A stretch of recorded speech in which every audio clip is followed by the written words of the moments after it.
സംഗീതത്തിന്റെ മായാജാലം നിങ്ങളിലേക്ക് കൊണ്ടുവരാൻ ഇന്നത്തെ മത്സരാർത്ഥികൾ തയ്യാറായി കഴിഞ്ഞു.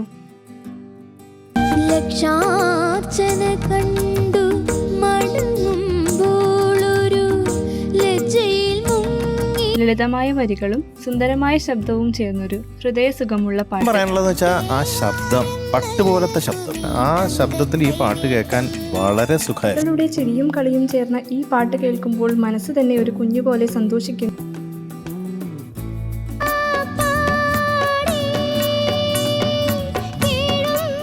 ഒരു ചെറിയ ലോകം പോലെ കുട്ടികളുടെ സന്തോഷവും ആവേശവും ഈ പാട്ടിൽ മനോഹരമായി തോന്നുന്നു.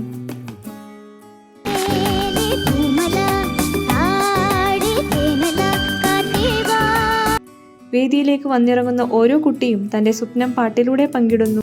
മൈഥിലിയുടെ അമ്മയില്ലേ, മൈഥിലിയുടെ അമ്മ പറഞ്ഞ എന്നെ കാമുകയായിട്ട് കണ്ട് പാടിക്കോളാം. അപ്പൊ ഞാൻ പറഞ്ഞ ആന്റിക്ക് പിള്ളേർക്കുള്ളല്ലേ. വേദിയുടെ താളം മാറ്റിമറിച്ച് കുട്ടികളുടെ അത്ഭുത ഗാന ലോകത്തേക്ക് നിങ്ങളെയും ക്ഷണിക്കുന്നു.